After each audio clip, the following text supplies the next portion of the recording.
Hello students, जय भारत। मैं civil विस्सा on SP tutorial. आज अपन आइसोमेरिज्म के बाद में नेक्स्ट टॉपिक पर देखते हैं।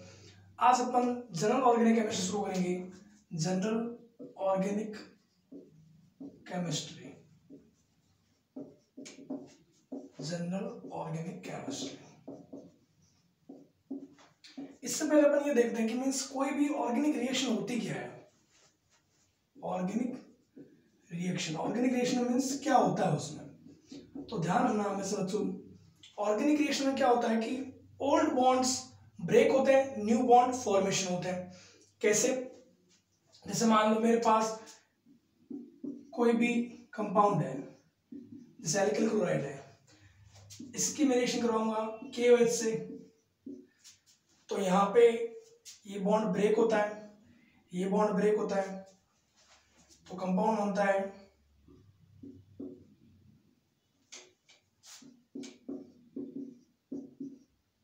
वही बात।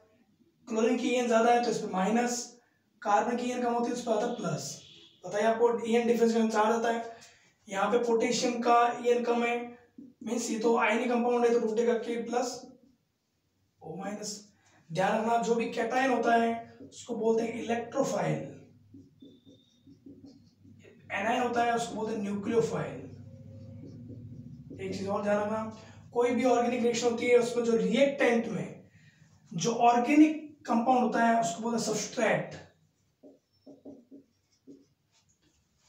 और इसको बोलते हैं रीएजेंट। रीएजेंट में जो पॉजिटिव पार्ट होता है उसको अपन बोलते हैं इलेक्ट्रोफाइल, नेगेटिव पार्ट को बोलते हैं अपन न्यूक्लियोफाइल। क्लियर है? तो इसका कैटायन इसके एनायन पे अटैक करेगा, इसका एनायन उसके कैटायन पे अटैक करेगा, तो कंपाउंड बनेगा अल्कोहल प्लस KCl। तो मीन्स ये तो क्या हो गया प्रोडक्ट, और ये क्या हो गया पूरा रिएक्टेंट। तो रिएक्टेंट में जो भी ऑर्गेनिक पार्ट होता है उसको अपन बोलते हैं सबस्ट्रेट। इसके अलावा जो भी ऑर्गेनिक हो या इनऑर्गेनिक पार्ट होता है उसको अपन बोलते हैं रीएजेंट। रीएजेंट में जो कैटायन होता है उसको बोलते हैं इलेक्ट्रोफाइल, और जो एनायन होता है उसको अपन बोलते हैं न्यूक्लियोफाइल। इलेक्ट्रोफाइल वो होता है जिसमें इलेक्ट्रॉन की कमी होती है, डेफिशिएंसी होती है, इलेक्ट्रॉन लविंग, इलेक्ट्रॉन्स लव करता है वो। न्यूक्लियोफाइल वो होता है जो इलेक्ट्रॉन डोनेट करता है, इसके पास लोन पेयर भी हो सकता है, माइनस चार्ज भी हो सकता है, वो सारे क्या होते हैं न्यूक्लियोफाइल होते हैं। क्लियर है? इसके बाद अपन देखते हैं, तो मीन्स ये तो ऑर्गेनिक कोई भी ऑर्गेनिक रिएक्शन होगी उसमें कोई रिएक्टेंट मिलेगा, प्रोडक्ट बनेगा, ओल्ड बॉन्ड टूटेंगे, न्यू बॉन्ड फॉर्मेशन होंगे, उसको हम बोलते हैं ऑर्गेनिक रिएक्शन। इसके नेक्स्ट देखते हैं अपन,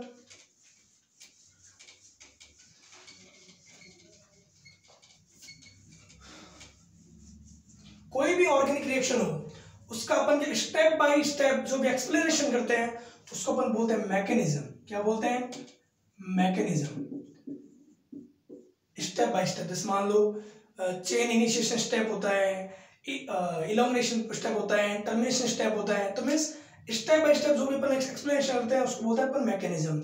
अब मैकेनिज्म समझने के लिए अपने क्या होता है, बहुत से टॉपिक समझने पड़ते हैं। जैसे एक होता है electron displacement.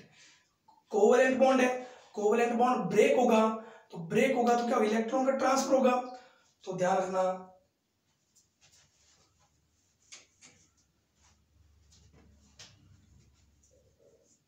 Electron displacement in covalent bonds,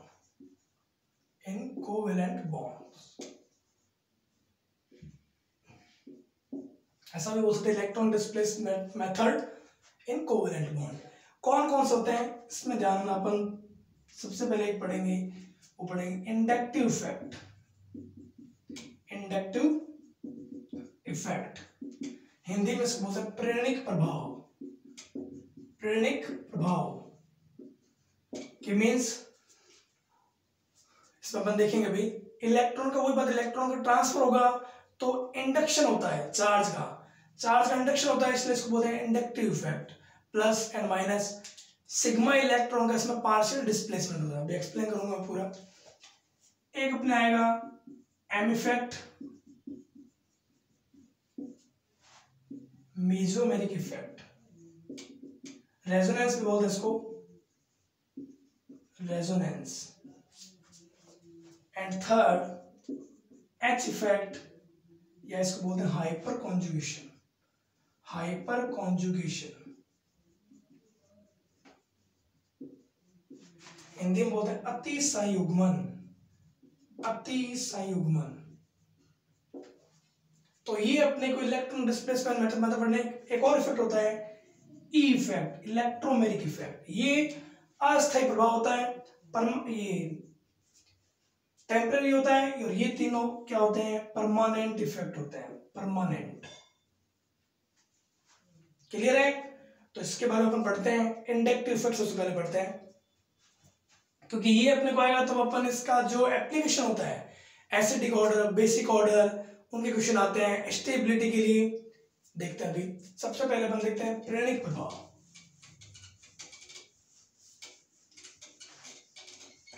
ध्यान से देखना, बहुत ज्यादा इंपॉर्टेंट है। 12th क्लास के स्टूडेंट जिन्होंने 11th में बहुत कम सीखा है उनके लिए बहुत इंपॉर्टेंट है, क्योंकि हर चैप्टर जो होगा उसमें स्टेबिलिटी का, रिएक्टिविटी का ये ऑर्डर आएंगे, वो यहाँ से एसिडिक के लिए भी आएंगे, अभी एक्सप्लेन करेंगे अपन। तो देखो बेटा, इंडक्टिव इफेक्ट, इंडक्टिव इफेक्ट या इसको आई प्रभाव भी बोलते हैं। आई होता क्या है, परिभाषा कर देखते तो वो होता है सिग्मा इलेक्ट्रॉन के आंशिक विस्थापन को क्या बोलते हैं, इंडक्टिव इफेक्ट।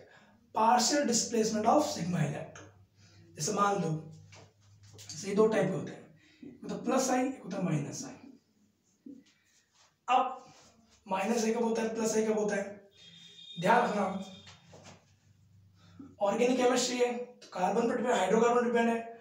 अगर मान लो कार्बन की वैलेंसी मान लो 4 है, अगर मैं किसी एक वैलेंसी विस्फोट को ग्रुप अटैच कर दूं, अगर ये ग्रुप जिसकी EN विद्युत ऋणता, इलेक्ट्रोनेगेटिविटी कार्बन से हायर हो, ध्यान EN of group higher than carbon, तो क्या होगा, EN जिसकी ज्यादा होती है इलेक्ट्रॉन उस तरफ मूव करते हैं, तो इलेक्ट्रॉन इस तरफ आएंगे, तो इस पर कौन सा चार्ज आएगा, पार्शियली। मैंने ये कहा था ऐसा लगता है कि इलेक्ट्रॉन इधर जाएगा, इसलिए इसको अपन बोलते हैं partial displacement of sigma electron. First bond में से सिग्मा बॉन्ड होता है, तो सिग्मा बॉन्ड के इलेक्ट्रॉन सिग्मा इलेक्ट्रॉन, तो पार्शियली माइनस, इस पर क्या आता है पार्शियली प्लस। इस इफेक्ट को अपन बोलते हैं माइनस आई इफेक्ट। जो भी ये ग्रुप शो करते हैं, इस ग्रुप पे माइनस आता है इसलिए इसको बोलते हैं माइनस आई इफेक्ट या माइनस इंडक्टिव इफेक्ट, ठीक है ना, नेगेटिव इंडक्टिव इफेक्ट। प्लस आई, अगर मान लो कार्बन के साथ कोई भी ग्रुप जो अटैच है उसकी EN, कार्बन की EN अगर मान लो ज्यादा हो, इस मान लो मैं कोई मेटल जोड़ दूं या कोई भी ऐसा जोड़ दूं जिससे EN कार्बन की ज्यादा हो, तो ये इलेक्ट्रॉन जो होंगे सिग्मा इलेक्ट्रॉन किस तरफ मूव करेंगे, कार्बन की तरफ, तो कार्बन पे आएगा माइनस, इस पे क्या आएगा प्लस। तो उस इफेक्ट को अपन क्या बोल देंगे, प्लस इफेक्ट। मैं कुछ ग्रुप बताऊंगा, वो ध्यान रखना, याद रखना अपने को, कौन कौन माइनस इफेक्ट्स होता है, कौन कौन प्लस इफेक्ट्स होता है। क्लियर है?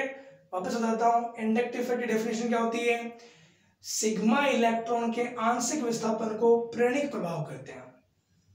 Partial displacement of sigma electron is called inductive effect. Inductive effect are two types, plus I and minus I. Minus I कब होगा, जब कार्बन की कोई भी वैलेंसी से ग्रुप जुड़ा हुआ हो, उसकी अगर EN कार्बन से ज्यादा हो, तो इलेक्ट्रॉन ऐसा लगता है सिग्मा इलेक्ट्रॉन उस ग्रुप की तरफ जाता है, तो उस ग्रुप पे पार्शियल इलेक्ट्रॉन चार्ज आएगा, इसका आंसर पार्शियली माइनस आएगा, इसका आंसर इसको बोलते हैं माइनस इफेक्ट। यही अगर कार्बन से जो ग्रुप अटैच है उसकी EN कार्बन से कम हो, तो इलेक्ट्रॉन कार्बन की तरफ मूव करेगा, तो कार्बन पे माइनस आएगा, उस ग्रुप पे प्लस आएगा, इसलिए इसको बोलते हैं प्लस आई इफेक्ट। क्लियर है? माइनस आई के जो ग्रुप होते हैं वो बता देता हूं मैं कौन कौन से होते हैं।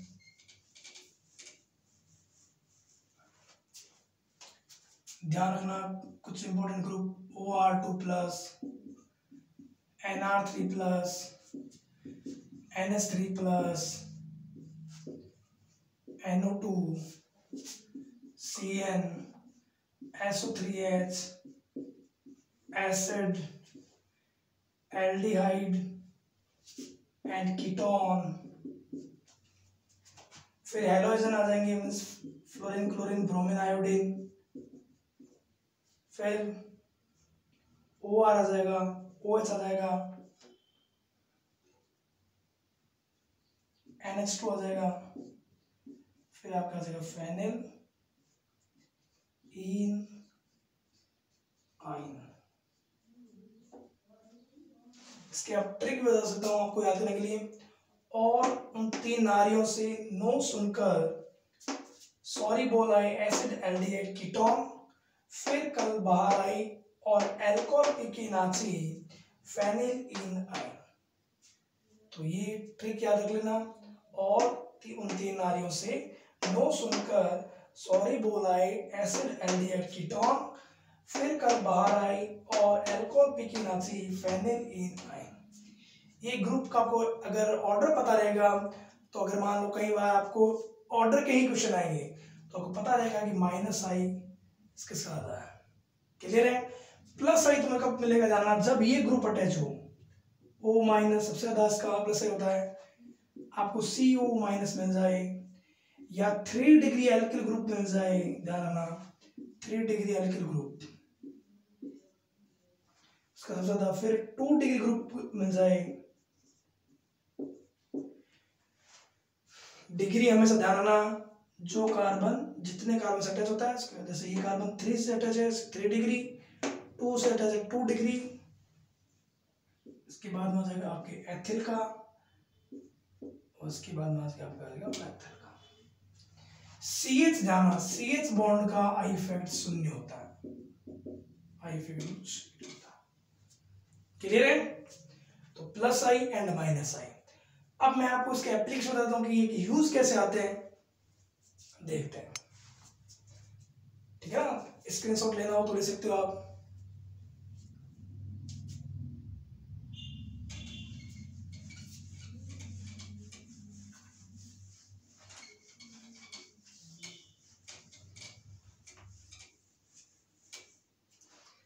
देखो एप्लीकेशन ऑफ इंडक्टिव इफेक्ट। एक चीज से मिला होता है तुम जानना, जैसे क्या होता है इफेक्ट में एक चीज जानना, जैसे मान लो कोई ग्रुप यहाँ पे अटैच है, इसके बाद फिर से मान लो कार्बन है। अब आपको पता है कि ये ग्रुप इलेक्ट्रॉन खींचेगा या इलेक्ट्रॉन मान लो देगा। मान लो मैं एक बार मानता हूँ ये खींचता है तो इस पर माइनस, इस पर प्लस। लेकिन वही बात है, जैसे जैसे डिस्टेंस बढ़ेगी वैसे वैसे क्या होगा, इलेक्ट्रॉन खींचने की पावर जो यहाँ पे होगी वो यहाँ पे थोड़ी होगी। तो हमें से जानना आई इफेक्ट जो होता है वो इनवर्सली डिपेंड होता है दूरी पे, मींस डिस्टेंस पे, डिस्टेंस। तो डिस्टेंस इंक्रीज होने के साथ जाना आई इफेक्ट कम होता जाता है, इसको ऐसे समझता है। क्लियर है? एप्लीकेशन देखते हैं। देखो होता क्या, देखो जैसे आपको पता है कि कार्बन की 4 वैलेंसी होती है, मींस ये जो इंटरमीडिएट बनता है कुछ carbocation, carb anion, free radical, ठीक है ना। ये कैसे बनता है बता रहा हूँ आपको। अगर मान लो जैसे कार्बन की वैलेंसी 4 होती है, 3 पे तो मान लो मैं हाइड्रोजन जोड़ता हूँ, एक पर मान लो अगर कोई ग्रुप अटैच हो, अगर बेटा क्या हो बॉन्ड के ये दोनों इलेक्ट्रॉन, क्योंकि अगर मान लो इसके EN ज्यादा हो तो ये दोनों इलेक्ट्रॉन क्या ले जाएगा, ये ले जाएगा ना। हमेशा जिसकी EN ज्यादा होती है ऐसा लगता है कि बॉन्ड के दोनों इलेक्ट्रॉन वो ले जाता है, तो बॉन्ड के इलेक्ट्रॉन दोनों को ले जाएगा तो उस पर क्या जाएगा माइनस, वो कार्बन क्या रह जाएगा उस पर 3 हाइड्रोजन अटैच है और ये क्या रह जाएगा प्लस रह जाएगा। इसको अपन बोलते हैं कार्बोकैटायन। अब इसकी थोड़ी अपन देख लेते हैं कि इसमें कितने इलेक्ट्रॉन है, कितने बॉन्ड है। पहली बात तो 1 2 3 जितने बॉन्ड होते हैं, जितने सिग्मा बॉन्ड होते हैं उनके अकॉर्डिंग अपन हाइब्रिडेशन निकाल देते हैं। 3 सिग्मा बॉन्ड है, इसका मींस इसका sp2 हाइब्रिडेशन। इलेक्ट्रॉन हर बॉन्ड में 2 इलेक्ट्रॉन होते हैं, 2 4 6 इलेक्ट्रॉन है। किसी भी कंपाउंड के या सेंट्रल एलिमेंट के आउटर मोस्ट में 8 इलेक्ट्रॉन हो तो वो ऑक्टेट लॉ को फॉलो करता है।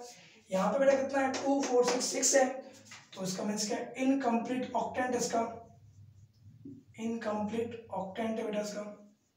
इसका मींस ये कि इलेक्ट्रोफाइल की तरफ बिहेव करता है, इलेक्ट्रोफाइल की तरफ बिहेव करता है। एक चीज मैंने आपको और कह दिया, जिसका sp2 होता है वो क्या होता है प्लेनर होता है। क्लियर है? तो ये क्या बनता है, कार्बोकैटायन। जब कार्बन से कोई ऐसा ग्रुप जुड़ा जिसकी ईएन ज्यादा हो, वो अगर इलेक्ट्रॉन दोनों खींच लेता है तो इंटरमीडिएट कौन सा बनता है, कार्बोकैटायन। अब मैं आपको बताता हूँ कि कार्बोकैटायन की स्टेबिलिटी अगर अपने देखो आई इफेक्ट के अकॉर्डिंग, ये एप्लीकेशन करवा रहा हूं तो देखते हैं।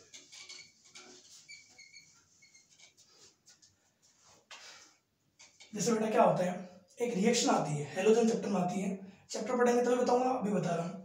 रिएक्शन आती है SN1 रिएक्शन। इनमें क्या होता है,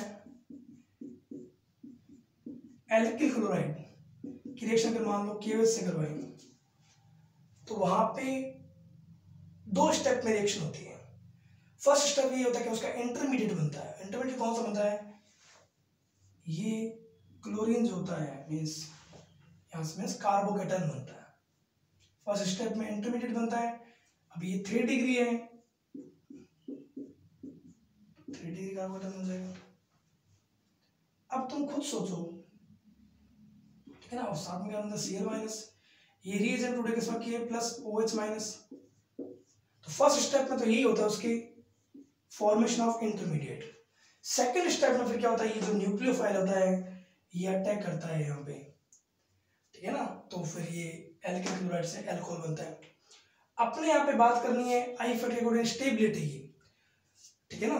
तो कैसे पता चलता है कि कौन सा कार्बोकैटायन, क्योंकि कार्बोकैटायन के भी टाइप होते हैं, ध्यान रखना। जैसे अगर ध्यान रखना, अगर कोई कार्बोकैटायन इसी रिएक्शन में मैंने कितना है, ये कार्बन 3 कार्बन जुड़ा हुआ है तो 3 डिग्री हो गया। अगर कोई कार्बन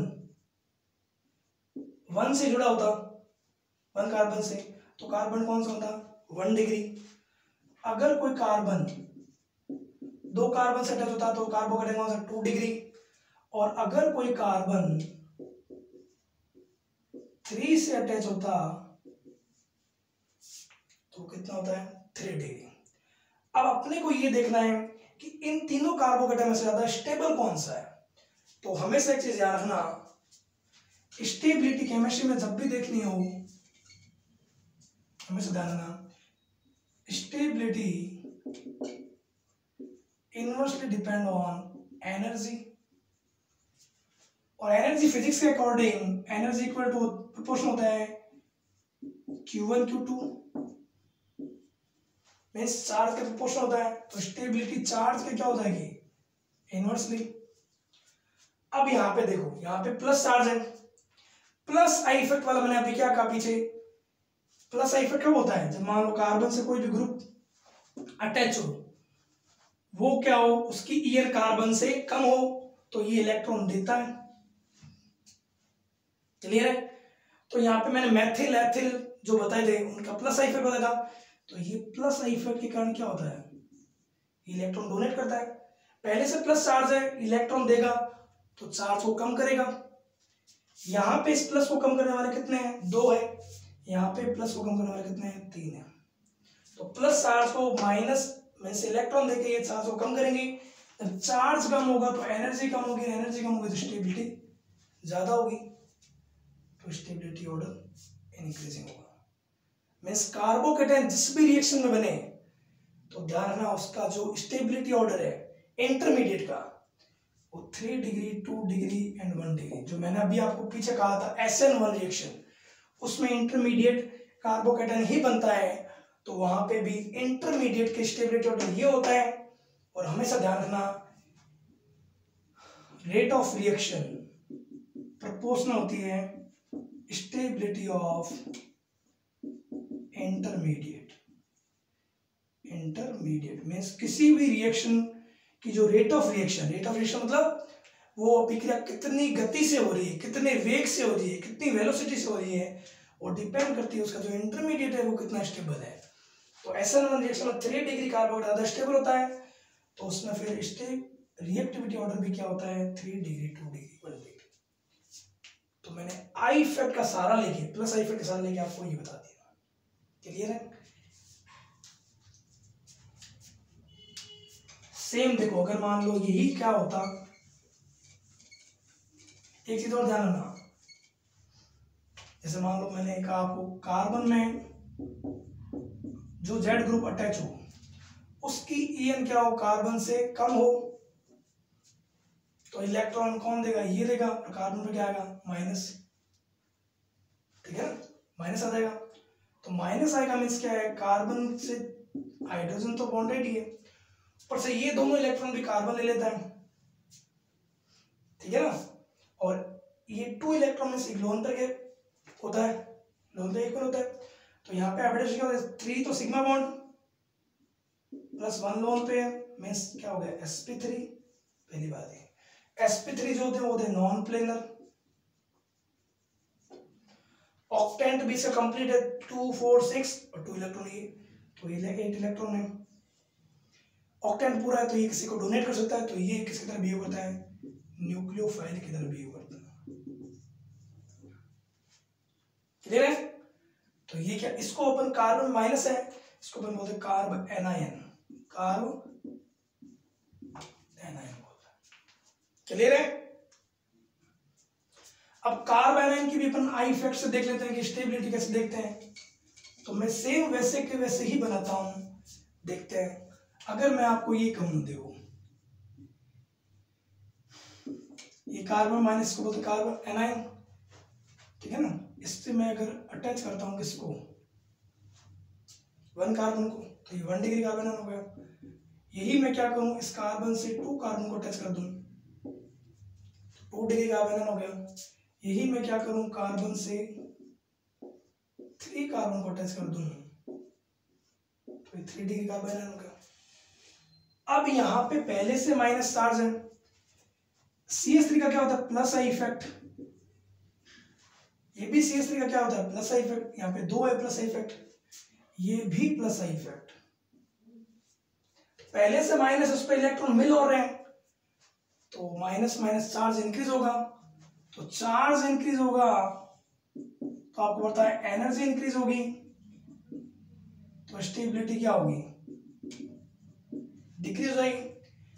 और यहां पे तो 3 जने चार्ज इंक्रीज कर रहे हैं, तो maximum charge, maximum energy, stability क्या हो जाएगी, सबसे मिनिमम इसी की ही हो जाएगी, क्लियर है।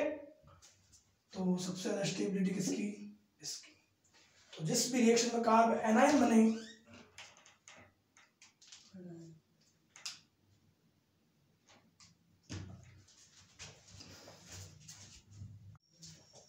तो जिस भी रिएक्शन में कार्ब एनायन बनता है, उस रिएक्शन में ध्यान रखना, चार्ज जितना कम होगा, इस पे चार्ज कम होगा, एनर्जी कम होगी, एनर्जी कम होगी, स्टेबिलिटी ज्यादा, क्लियर है। मीन्स उसमें क्या ऑर्डर आ जाएगा, 1 डिग्री कार्बन है, फिर 2 डिग्री, फिर 3 डिग्री, क्लियर। नेक्स्ट,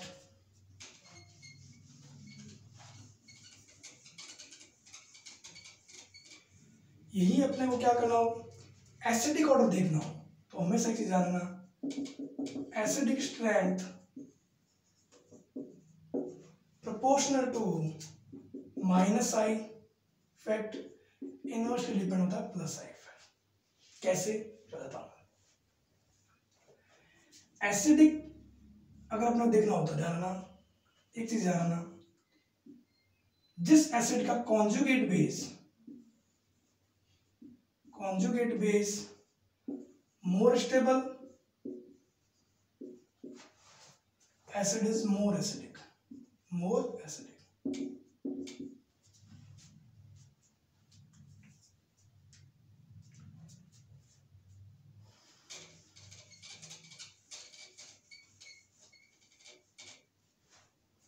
देखो कैसे, अगर मान लो मेरे को एसिड बने,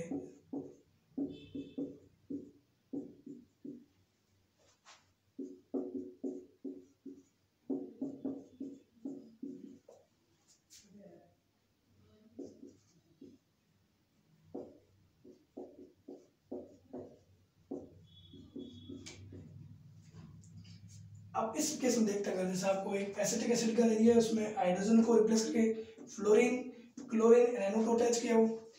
अब अगर मान लो क्या एसिड देखना है मेरे को कि मोर एसिडिक कौन है, तो मैं क्या करूँगा, पहले H+ निकालूंगा। H+ निकालने पर जो बनता है उसको बोलते हैं कॉन्जुगेट बेस। तो यहाँ पे इसका कॉन्जुगेट बेस ये बनता है,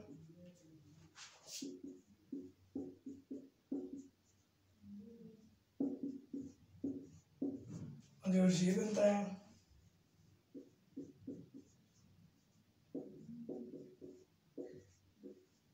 इसका ये बनता है।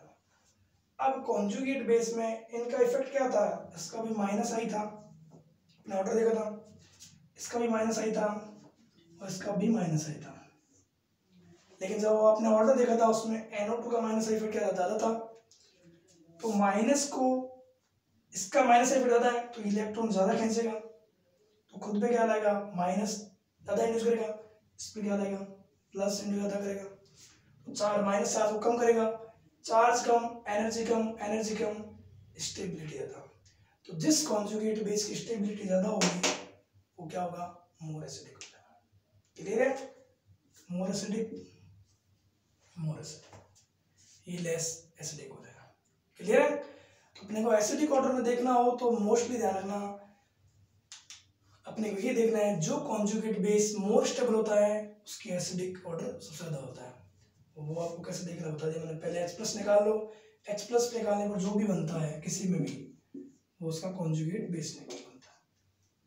क्लियर है, प्लस आई इफेक्ट होगा तो चार्ज को इंक्रीज करेगा, माइनस आई इफेक्ट होंगे वो चार्ज को कम करेंगे, चार्ज जो ज्यादा कम करेगा वो स्टेबिलिटी ज्यादा देगा। क्लियर है,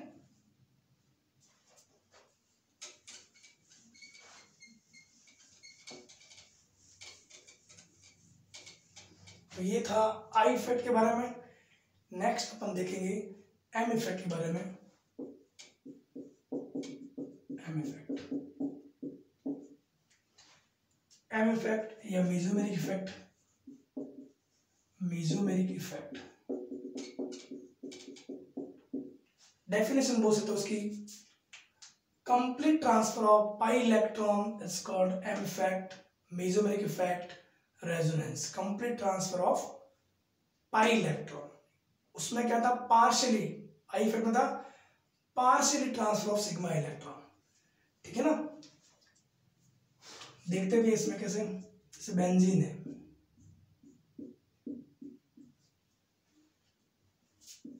अगर मान लो ये पाई पूरा का पूरा यहाँ पे, ये पाई यहाँ पे और ये यहाँ पे कंप्लीट ट्रांसफर हो जाता है, तो बेंजीन की स्ट्रक्चर और बनती है,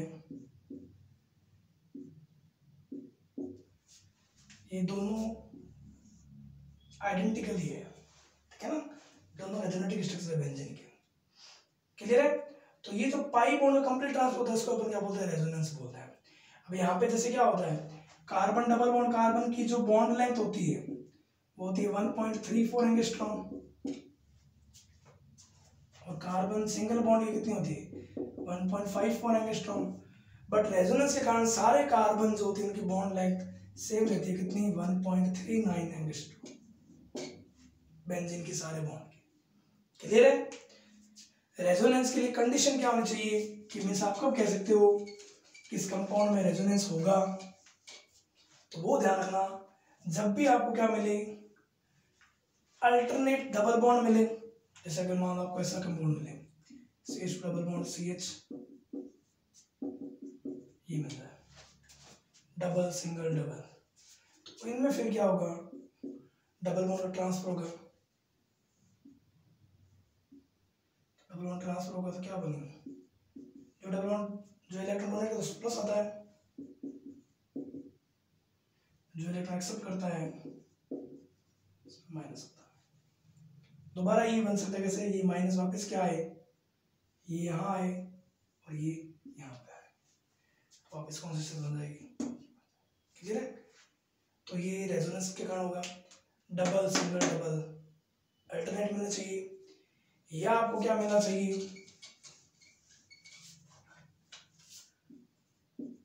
डबल सिंगल लोन पेयर भी अगर मिल जाए आपको तो भी रेजोनेंस हो सकता है। हमेशा ध्यान रखना, सिर्फ डबल बॉन्ड जब पॉजिटिव होगा ना, डबल सिंगल पॉजिटिव, तो डबल बॉन्ड उस तरफ मूव करता है, बाकी कोई भी कंडीशन हो तो लोन पेयर या नेगेटिव ये डबल बॉन्ड की तरफ ही आता है। जैसे यहाँ पे है तो लोन पेयर इधर आएगा, डबल बॉन्ड इधर जाएगा, तो इसका जो रेजोनेंस नेक्स्ट बनेगी वो बनेगी, इसने इलेक्ट्रॉन एक्सेप्ट किया है माइनस,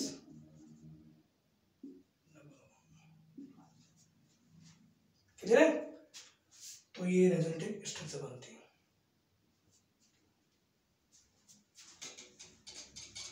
लोन्स बता दिया मैंने, डबल बॉन्ड बता दिया। प्लस वाला देख लेते हैं। प्लस वाला मैं आपको समझा देता हूँ। देखो जैसे साइक्लिक स्ट्रक्चर में अगर मान लो बेंजीन पे CH2 प्लस प्लस है, इसका मींस इसमें इलेक्ट्रॉन कमी है। इलेक्ट्रॉन कमी है तो ये क्या करेगा, इलेक्ट्रॉन एक्सेप्ट करेगा। तो मैंने क्या कहा, जब प्लस होगा तो डबल बॉन्ड उसकी तरफ मूव करेगा, तो डबल बॉन्ड इधर जाएगा।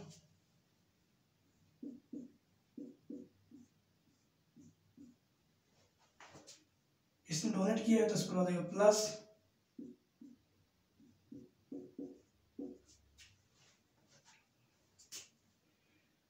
ये कमी को शो करता है तो ये डबल बॉन्ड वाले इसको इलेक्ट्रॉन देंगे।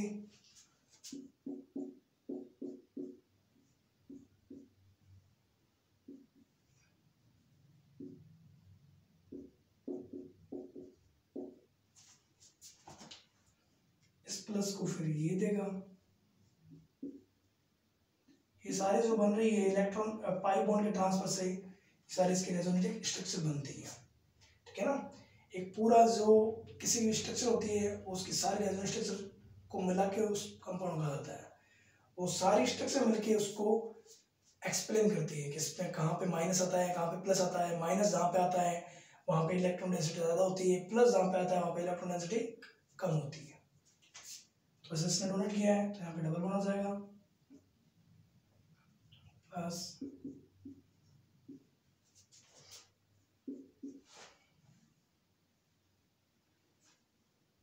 लास्ट से जो है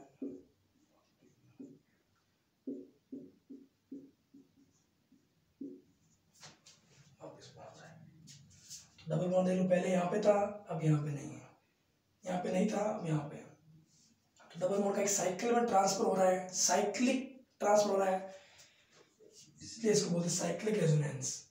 इसकी जो स्ट्रक्चर बनती है एट लास्ट उसको बोलते हैं रेजोनेटिक हाइब्रिड, उसकी पूरी स्ट्रक्चर को एक्सप्लेन करती है।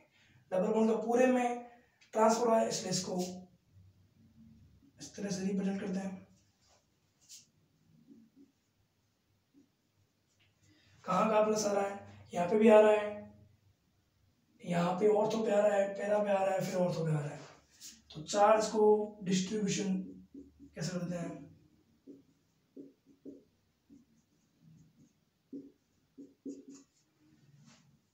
नेक्स्ट अपन जब रीएजेंट का अटैक करवाएंगे तो मैं आपको बताऊंगा। जैसे मान लो जहाँ प्लस आता है, प्लस मीन्स कमी, तो वहाँ पे कमी होगी, उस कमी को इलेक्ट्रॉन देने वाला कोई आएगा। इलेक्ट्रॉन देने वाला कौन होता है, न्यूक्लियोफाइल। तो ऐसी कंडीशन में ऑर्थो और पैरा पे कौन हमेशा आता है, न्यूक्लियोफाइल अटैक करता है। क्लियर है। तो ये मैंने आपको एम इफेक्ट बता दिया। एम इफेक्ट के जो भी क्वेश्चंस है वो अपन नेक्स्ट वीडियो में देखें। Clear, thank you. वीडियो अच्छा लगे उसको लाइक कीजिए, सब्सक्राइब कीजिए। इसके जो भी नोट्स हैं वो आपको मैं डिस्क्रिप्शन लिंक में डाल दूंगा। जो भी प्रॉब्लम्स हैं वो डेली टू डेली आप पूछे, व्हाट्सअप लिंक डाल दूंगा, उस व्हाट्सअप लिंक पे आप ऐड हो जाइए। क्लियर है। जय भारत।